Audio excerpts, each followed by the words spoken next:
sugod ang iyang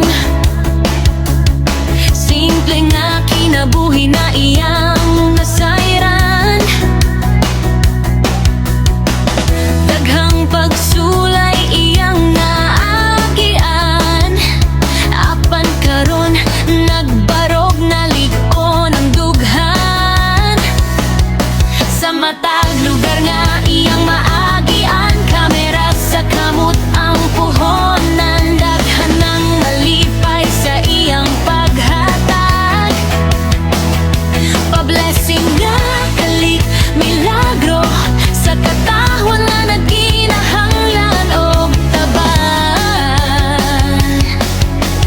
Naning kamot siya ang hulong, bisan unsa nga problema iya giagwanta. Boss J lang number one sa Manihan King. Daghan kaayong natabangan, maong suportahi siya kanunay. Siya si Boss J, ayaw kalimot, like ug share sa iyang gibuhat. Subscribe na mo, apil sa pamilya, kay si Boss J para sa pobre. Sa una lisod ang iyang dalan, pero wala siya miundang og laban. Naning kamot hangtod nakabarog, ug karon iyang gibalos ang kaayuhan.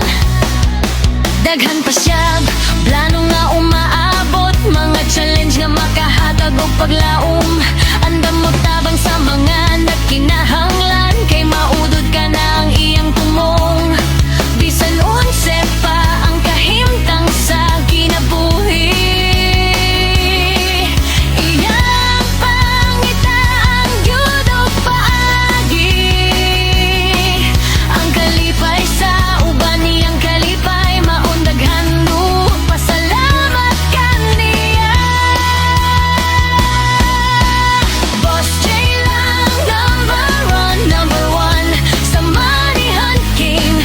Daghan kaayong natababan, maong suportahi siya kanunay. Siya si Boss J, ayaw kalimot, like ug share sa iyang gibuhat. Subscribe na mo, apil sa pamilya, kay si Boss J para sa pobre.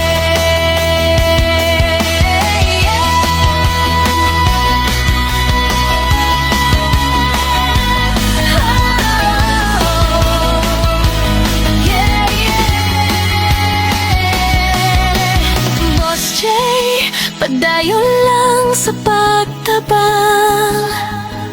Daghang tawo ang nagtan-aw ug naglaom. Number one sa kasing-kasing sa katawan. Boss J, ang hari sa Manihan.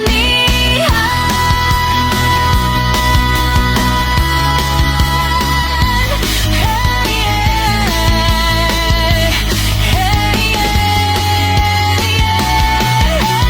Boss J lang number one sa Manihan King. Daghan kaayong natabangan, maong suportahi siya kanunay. Siya si Boss J, ayaw kalimot, like ug share sa iyang gibuhat. Subscribe na mo, apil sa pamilya, kay si Boss J para sa pobre.